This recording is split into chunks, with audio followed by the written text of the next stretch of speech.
Стрельцы, приветствую вас! Меня зовут Ева Лехцер, вы на моем канале, и для вас я снимаю ваш второй прогноз на октябрь 2022 года.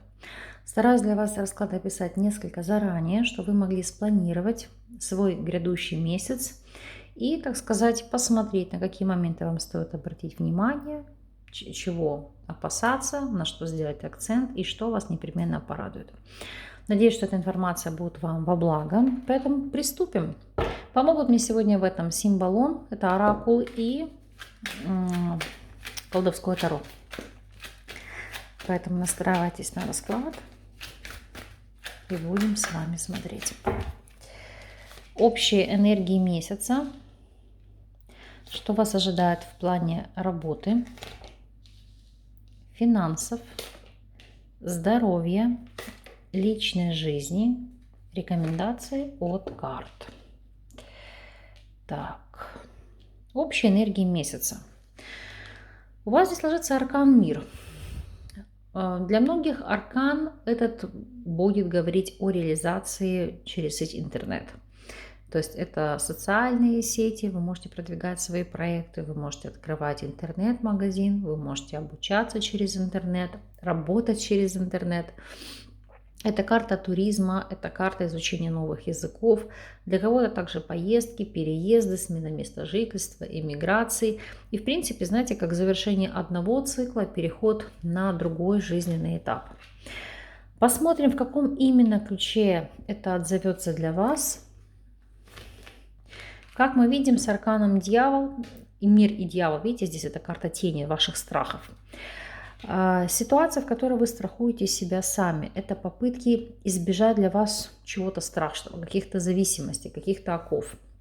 Ну, например, вы решаете свои материальные проблемы, переезжая в другой регион и найдя там работу. Либо вы изучаете язык и решаете ситуацию, когда вы ходите из созависимых моментов и у вас появляется легкость в общении. Или вы изучаете законы и правила другого региона, другой страны, тем самым облегчаете себе жизнь. Или вы узнаете какие-то особенности, специфики работы, работаете дистанционно и как следствие избавляете себя, допустим, подхватить вирусное заболевание, потому что вы не бываете в перенаполненном офисе. Либо если вы живете в боевых каких-то точках, да, то опасности обстрелов, либо чего-то еще. То есть это, знаете, как самим себя предостеречь. Ну а в целом Мир и Дьявол – это известность на мировом рынке, это новые контракты, это новые возможности, это быть востребован даже там, где вы для себя не ожидали. Для женщин очень часто еще сулит знакомство с иностранцем, либо страсть по переписке, страсть через интернет. Если смотреть вопросы работы, у вас здесь ложится аркан Жрица. По Жрице это что-то держать в тайне, какие-то перспективы, какие-то возможности. Ну, допустим, вас на работе могут повысить, либо дать вам какие-то льготы, либо надбавку, либо именно только вам увеличить оклад. То есть информация, которую следует держать в тайне и не разглашать ее третьим лицам. Помимо всего прочего, крайне перспективный месяц для тех, кто у нас задействован в нише медицины, либо работает в каких-то тайных закрытых организациях, или вы являетесь эзотериком. То есть для вас здесь открываются новые возможности, новые горизонты. А для всех остальных это в первую очередь акцент на том, чтобы прислушаться к своей интуиции, сделать акцент на том, к чему тяготеет ваша душа, ваше сердце, чтобы получить реализацию на выбранном вами поприще. Если на текущем этапе вы не работаете, то Жрица и Двойка чаш указывает на то, что ваша основная задача – это заботиться о ваших кровных родственниках, либо о вашей второй половине, и это вам будет компенсировано с финансовой точки зрения, то есть есть какая-то отдача.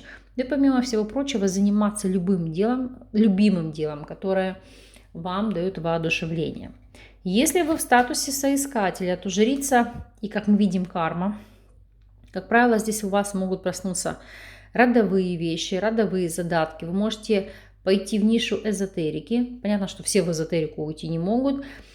Для всех остальных это может быть кардинальная смена деятельности, то есть сферы поиска, где вы искали свою реализацию. То есть у вас может проснуться тяга, допустим, к медицине, хотя вы ранее себя могли в медицине не видеть. Или у нас Жрица указывает на секретные лаборатории, на военную промышленность в том числе, то есть на работу в каких-то тайных организациях. И вы всецело будете направлять свое внимание именно на эти вещи, чтобы там трудоустроиться и себя реализовать. Если вы наемный сотрудник, то 4 мечей жрица – это прощупывать почвы, допустим, отношение к вам коллег или руководства. Или, в принципе, знаете, как слушать слухи, сплетни, мотать на ус и черпать для себя информацию, чтобы укрепить свое положение в коллективе. Помимо всего прочего, 4 жезлов и жрица – это может быть еще запланированный отдых. И как следствие жрица здесь не то чтобы момент бездействия, а такого незримого контроля даже при отсутствии вас на работе. То есть через получение информации от коллег, знаете, как мониторить то, что происходит на предприятии без вас. Если у вас свой собственный бизнес, то жрица и королева жезлов, в принципе, ваша карта здесь ложится. Это прорыв, это идеи, это могут быть, знаете, какие-то мысли, которые вам приходят во сне или как знаки по принципу Эврика. Вот я придумала, как реализовать это или то, или вот я вообще придумала или придумала новый проект. То есть это постоянно раскрытие вашего потенциала. Но, как рекомендует карта, не спешите это озвучивать всем и вся до тех пор, пока вы это не реализуете. Если смотреть вопросы финансов, то по 9 пентаклей шикарная карта. Здесь стабильный финансовый план. Плюс для кого-то это будет на содержании, будет на попечении. Замечательные для вас возможности. Здесь вы ни в чем не нуждаетесь. Живете, по сути, как у Христа за пазухой. Неважно, мужчина вы или женщина, но сама по себе карта символизирует жизнь в райском саду. Когда вы всем довольны, все бытовые аспекты ваши закрыты. Более того, есть возможность откладывать деньги, заниматься вопросами накопительства, вкладывать в себя, в свое здоровье, в свою внешность, в свое преображение. То есть тут есть ресурс. Если смотреть вопросы здоровья, опять же, прекрасное самочувствие, поскольку 3 чаш говорит о стабильном физическом плане, прекрасном эмоциональном, душевном самочувствии.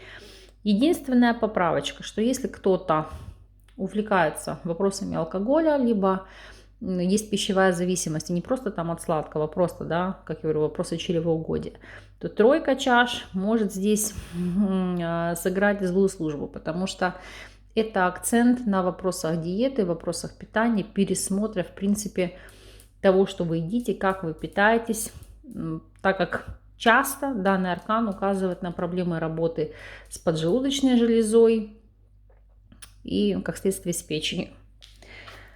Что у нас по вопросам личной жизни? Здесь у нас ложится туз жезлов. Карта потенциала, нового начала, новых перспектив, либо искры в устоявшихся отношениях, но которые дают вам, знаете, как ресурс, дают по-новому эти отношения посмотреть или увидеть. Посмотрим, чем это будет характерно для вас. Для тех, кто у нас свободен. Туз жезлов, 2 мечей. Это, знаете, как знакомство наново. Почему наново? Потому что, по сути, человек, которого вы не замечали, либо не обращали внимания, могли общаться, воспринимать как друга или подругу. Но сейчас это, знаете, как увидеть его по-новому или обратить внимание по-новому, прочувствовать человека по-новому. Но смотрю, что по 2 мечей вы держите дистанцию, не особо вы спешите это знакомство развивать, потому что боитесь наделать ошибок, либо сделать неправильный выбор, но как следствие обжечься. Если вы в любовных треугольниках, то туз жезлов и королева пентаклей. Для мужчины это желание обретения стабильных взаимоотношений, возможно, перспективы замужества. Для женщины это, знаете, как взять инициативу в свои руки, стать главной женщиной для своего мужчины. То есть все внимание перетянуть на себя. И если же вы в стабильных связях, то есть у вас семья, брак, или вы просто длительный период живете, встречаетесь, то все у вас здесь стабильно, без изменений. Тут вообще как символизм пары, укрепление союза, я повторюсь, как новая искра в отношениях, новый потенциал. На совет по 9 жезлов. Это, знаете, как держать оборону. Ну, в прямом и в переносном смысле этого слова. Это вопросы защиты, вопросы безопасности. Как энергетической, так и по принципу береженного Бог бережет. То есть, если на улице холодно, вы утепляетесь, старайтесь не простужаться. Если есть проблемы по самочувствию, пересматривайте свое питание. Или если понимаете, что уже появляется от чего-то зависимость, вовремя умейте поставить барьер, там, обратиться к соответствующим специалистам за помощью. То есть 9 жезлов, ну, по принципу, это как спасение утопающего, дело рук самого утопающего. Позаботьтесь о своей защите сами, выстроите необходимый барьер. Конечно же, это карта профилактики заболеваний, это укрепление иммунитета и забота о вашем самочувствии в целом. И сейчас с вами посмотрим неожиданность периода. Что у вас здесь? Ой, карта у вас здесь королевские дети. Так, аркан, который говорит о заботе, о детях, внуках, так это, допустим, это забота детей и внуков может быть по отношению к вам. Это взращивать, или як то кажуть українською, плекати, заботиться о взращивании нового проекта, идеи, то есть прикладывать совместные усилия. Для кого-то это может быть даже зарождение новых отношений, нового союза, нового проекта. То есть то, над чем вы будете активно работать, будете активно трудиться. Ну и то, что несказанно вам будет дарить такое вот колоссальное удовольствие. Поэтому месяц продуктивный, месяц такой, который несет вам, знаете, как желание сверну горы. Не упускайте эту возможность. Конечно же, я вам весь негатив, который мог быть, перекрою позитивом. Пусть все-таки Вселенная будет к вам благосклонна, пусть ваша карма будет легкой, и пусть ваш род благословит вас на любые свершения и перемены. Я вам искренне от всей души этого желаю. Вот таким у вас вышел расклад на этот период. Надеюсь, что данная информация для вас будет полезной. Если видео понравилось, то ставьте лайк, подписывайтесь на канал, делитесь с этим видео с друзьями. Я же вас искренне благодарю за просмотр. С вами не прощаюсь. До новых встреч.